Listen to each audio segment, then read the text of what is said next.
ఉమ్మడి విశాఖ జిల్లా పరవాడ ఫార్మాసిటీలో వలస కార్మికుల చట్టం అమలు చేయాలని సిఐటియు రాష్ట్ర కార్యదర్శి జి కోటేశ్వరరావు డిమాండ్ చేశారు.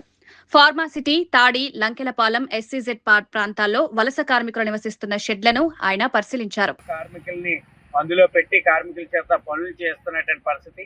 ఫార్మా పరిశ్రమల్లో పనిచేస్తున్నటువంటి కార్మికులు ఏదైతే వలస కార్మికులు ఉన్నారో జార్ఖండ్ అలాగే అనేక రాష్ట్రాల నుండి, బెంగాల్ నుండి అలాగే ఇతర రాష్ట్రాల నుండి వచ్చినటువంటి కార్మికులకి ఏ విధమైనటువంటి ఈఎస్ఐ పిఎఫ్ కానీ లేకుండా కార్మికుల్ని కట్టు బానిసలుగా, ఒక్క మాటలో చెప్పాలంటే వెట్టి చేకరీ చేయించుకొని కార్మికుల్ని ఇబ్బందులు పాలు చేస్తున్నటువంటి పరిస్థితి. ఈఎస్ఐ పిఎఫ్ లేదు, అలాగే రూముల్లో కనీస సౌకర్యాలు లేవు.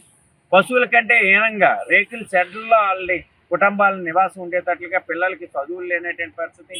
మరోవైపు వాళ్ళ జీవనోపాధి కోసం పొట్ట చేతులు పట్టుకుని వస్తున్నటువంటి కార్మికులు ఆరోగ్య సేవలు అందించే పరిస్థితి కానీ, అక్కడ ఉన్నటువంటి కార్మికులకి మంచినీరు సౌకర్యం కానీ, కనీసం కరెంటు సౌకర్యం కానీ ఏమీ లేకుండా ఒక చీకటి కొట్టుల్లో వాళ్ళు బందీలుగా మారి పనులు చేస్తున్నటువంటి పరిస్థితి.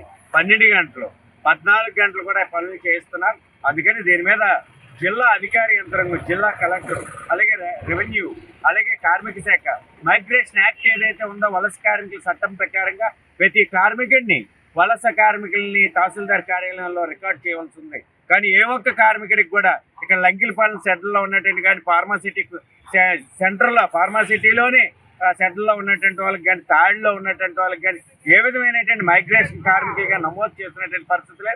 అందుకని దీని అన్నింటి మీద కూడా రెవెన్యూ అధికారులు అన్ని తహసీల్దార్ వీటి మీద విచారణ చేసి అందరినీ నమోదు చేయించాలని, మైగ్రేషన్ యాక్ట్ అమలు చేయాలని, కార్మికుల సంక్షేమం కోసం ప్రభుత్వం అన్ని చర్యలు చేపట్టాలని pharma city staff and workers union CITU demand చేస్తాం.